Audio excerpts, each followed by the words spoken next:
ایک مرتبہ ایک مسلمان نے مدینے میں کسی کی چوری کر لی. اب جب یہ زرہ وغیرہ چوری کی تو یہ آٹے کی جو بوری ہوتی ہے نا اس میں ڈال کے پیچھے کان میں ڈال کے جا رہے. ابھی انہوں نے محسوس کیا اگر کسی کو پتہ چل جائے تو میں تو پکڑا جاؤں گا. تو اس کے بچنے کے لیے انہوں نے ایک یہودی کے دروازے کو کھٹکھٹایا. تو جب وہ باہر آیا کہا یار یہ میری امانت ہے اس کو اپنے پاس رکھنا تو میں ایک دن آؤں گا آپ سے اٹھا لوں گا. یہ دے کے چلا گیا.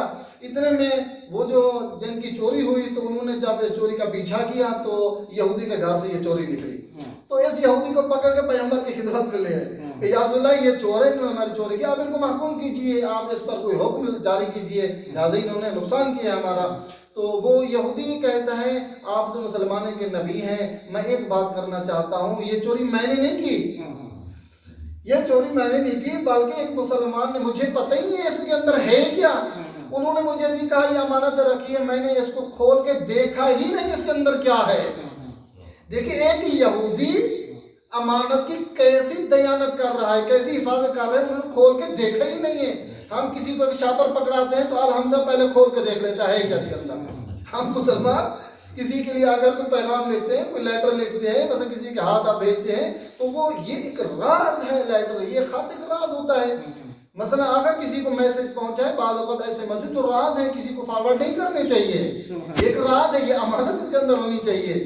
لہٰذا وہ ایک یہودی انہوں نے کتنا دیان سے کام لیا کہا یہ میں نے دیکھا ہی نہیں ہے خدا جن اس کے اندر کیا انہوں نے مجھے دیا میں نے رکھ لیا اب میں چور نہیں ہوں. تو ان لوگوں نے کہا یا رسول اللہ یہ تو یہودی ہے اس کا کوئی احترام نہیں ہے اب ان کو بھی حکم جاری کیے ان کو محکوم کیجئے اب اس کے ہاتھ پاؤں کاٹ دیجئے مثال کے طور پر.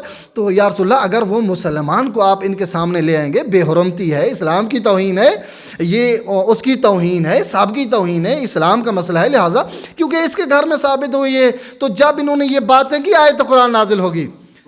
جب انہوں نے یہ باتیں کی آیت قرآن یا میرا نبی یاد رکھیے آپ ان لوگوں کی باتوں میں نہ آئیے ان لوگوں کی باتیں نہ سنیے وَتَقُنْ لِلْخَائِنِينَ خَصِيمًا یہ آپ کو غصہ دلانے کے لیے بات کر رہے ہیں ان کی بات نہیں بلکہ آپ کیا کریں آپ کو چاہیے لِتَحْكُمَ بَيْنَ النَّاسِ لوگوں کے درمیان میں عدالت کے ساتھ پیش آئیے